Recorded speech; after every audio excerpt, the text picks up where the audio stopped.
Hi අද මම ඔයගොල්ලන්ට කියන්න ආවේ අපේ රෙස්කියු අප්ඩේට් එකක් ගැන. මේ වෙනකොට ඒ කියන්නේ අගෝස්තු මාසයේ අවසාන වෙන තව දින කීපයක් තියෙන්නේ. ඒ වෙනකොට අපි අපි රෙස්කියු 15ක් කරලා තියෙනවා.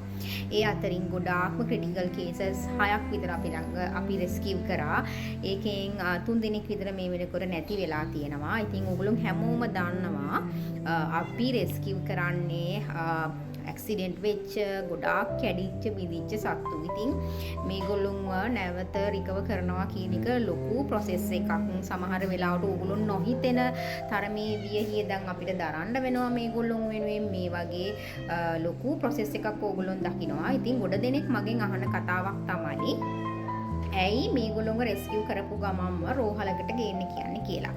සාමාන්‍යයෙන් අපේ ප්‍රොසෙස් එක තමයි මේගොල්ලොන්ව රෙස්කියු කරපු ගමන්ම රෝහලට අපි එක්කගෙන එන්න කියලා කියනවා. අපිට මැසේජ් කරනකොට අපේ WhatsApp අංකය හරහා ඕගොල්ලන්ට අදාළ ඉන්ස්ට්‍රක්ෂන් අපි ලබා දෙනවා. ඒගොල්ලොන්ව රෝහලට ගෙනල්ලා ඒගොල්ලොන්ගේ බ්ලඩ් ටෙස්ට් කරලා ඒගොල්ලන්ට කරන්න ඕන ඉදිරි ප්‍රතිකාර කටයුතු ඒක මාසයක් වෙන්න පුළුවන්, සතියක් වෙන්න පුළුවන්, දවසක් වෙන්න පුළුවන්.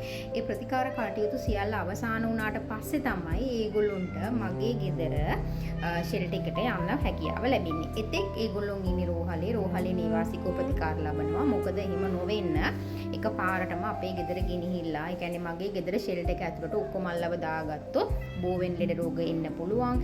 මේ හැමදේම වළක්වන්න තමයි අපි ඒ පියවර අරගෙන තියෙන්නේ. අපි බලමු ඉස්සරහට කවුද හොස්පිටල් එකේ ඉන්නේ, ඒගොල්ලෝගේ තත්ත්වය මොන වගේද, ඒ ටිකකුත් අපි මේ වීඩියෝ එකේ ඉස්සරහට ඔයගොල්ලන්ට පෙන්වන්න බලාපොරොත්තු වෙනවා. මෙයා මාසයකටත් වඩා කාලයක් රෝහලේ ඉන්නේ කෙනෙක්. මෙයාගේ සර්ජරි වුන්ඩ් එකක් නිසා ඒකට ප්‍රතිකාර කරන්න. ඊට පස්සේ මෙයා ගොඩාක් අමාරුවෙන් ඉන්නේ බලංගොඩ ඉඳලා ආපු අපේ පුරු බබා.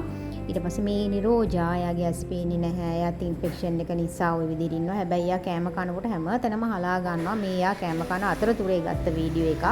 ඊට පස්සේ මේ ඉන්නේ අපේ මිහි.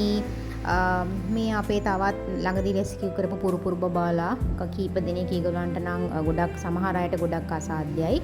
ඔන්න ওই විදිහට තමයි රෝහලේ වැඩ කටයුතු ඕගොල්ලොන් දකින්නේ. ඉතින් ඔන්න ওই විදිහට තමයි රෝහලේ නැවතිලා ඉන්න අයගේ තොරතුරු ඕගොල්ලොන් දැක්කේ. ඉතින් මේ වෙනුවෙන් අපි විශාල ප්‍රමාණයෙන් රෝහල් බිල් ගෙවනවා. මොකද මේ සමහර සත්තු මාසයකට එහා කාලයක් රෝහලේ නිවාසිකව ප්‍රතිකාර ලබන අය ඉන්නවා. මේ වෙනුවෙන් විවිධ විශේෂ සැරකම් කරන්න වෙනවා, විශේෂ බෙහෙත් දෙන්න වෙනවා.